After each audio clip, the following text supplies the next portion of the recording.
Do you want to know how to make delicious meatballs with perfectly seasoned flavor packed into every juicy bite? Let's do it.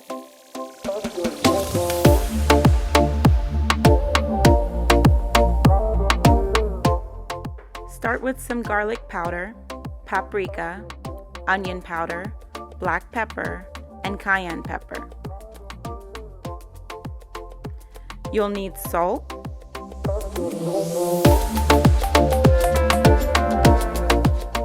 2 eggs, fresh parsley,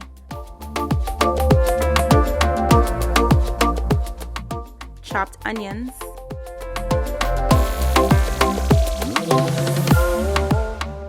milk, Italian seasoned breadcrumbs,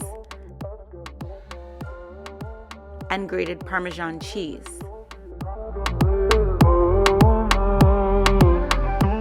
Prepare the fresh parsley by removing all the leaves from the stem.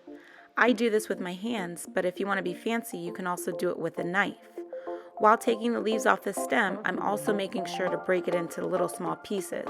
This helps it better incorporate into the meatballs.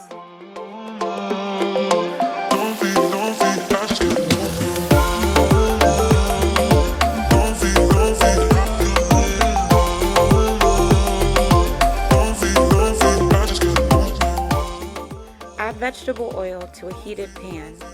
Once the oil is hot, add the diced yellow onion. You'll want to sauté the onions just until translucent.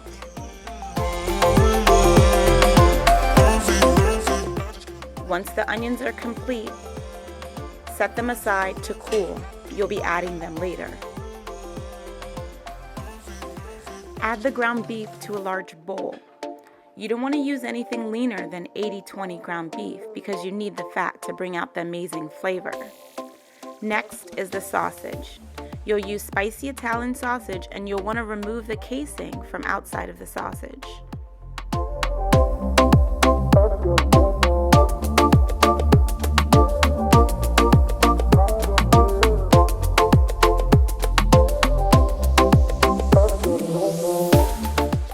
Once you've removed all the sausage casing, you're going to begin to break the sausage into small pieces.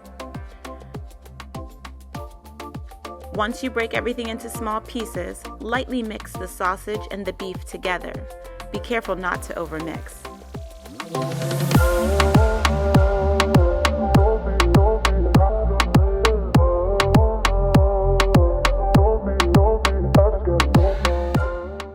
Next is the seasonings.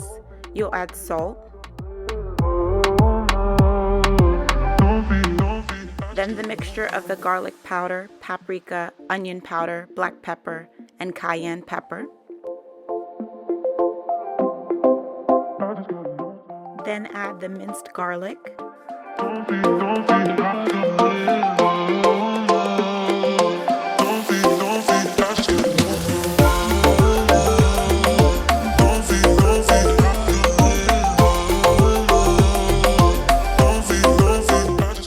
very lightly mix the seasonings into the meat. Then you'll add the cooled chopped onions. It's really important that these onions are cooled because you don't want them to be hot and begin to cook the meat.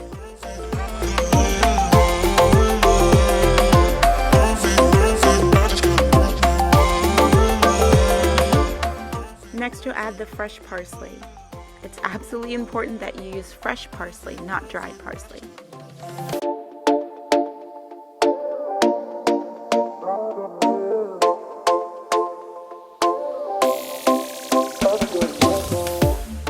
Then you'll add the Italian seasoned breadcrumbs, followed by the grated Parmesan cheese. I like to use fresh grated Parmesan cheese. Next, you'll add the milk and again, lightly mix the meatballs together with your hands. Throughout the whole process, it's really important not to overmix because this is what helps you get a nice, juicy, tender meatball. After this, you're going to add the egg and again, lightly mix.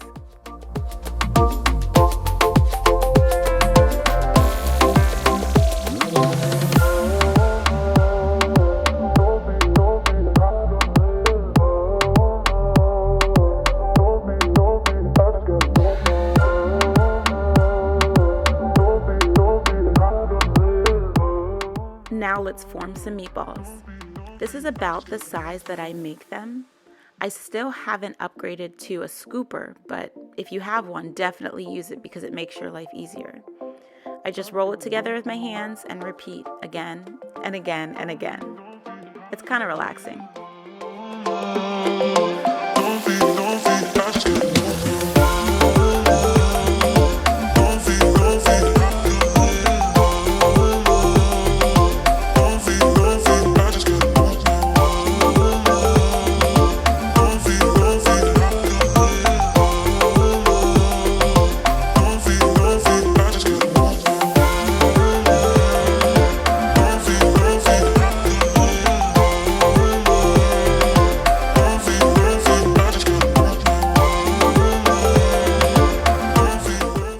Next, I add some vegetable oil to a pan, and once hot, I begin to brown the meatballs. I don't really cook the meatballs fully on the pan. Instead, I prefer to finish them in the oven, but it's really important for me to brown them on the stovetop so that they get that nice, beautiful color.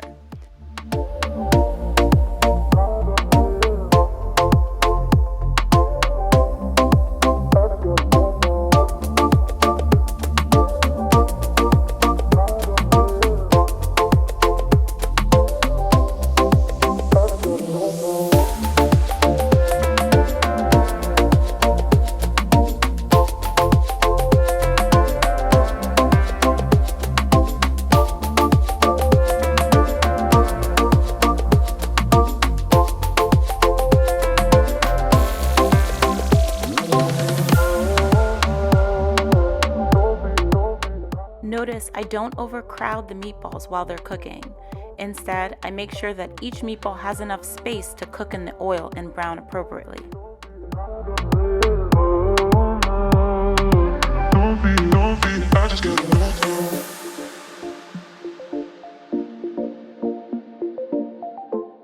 Once all the meatballs have been browned, I put them into a large pan and cover with aluminum foil.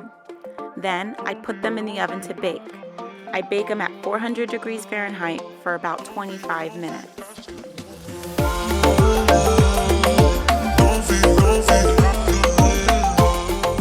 And they come out perfect every time. This will be the most juicy, tender, delicious meatballs you've ever tasted. I purposely made this meatball recipe in a way that makes a lot of meatballs because, I mean, who wants to go through all of this work for just a few servings of meatballs? I like to set aside and freeze half the meatballs for later. That way, whenever I need a quick meal, I can easily just take them out of the freezer and throw them in some spaghetti sauce. Thanks again for watching. Head to platedplanner.com to get your own digital cookbook so you can add this and all your favorites.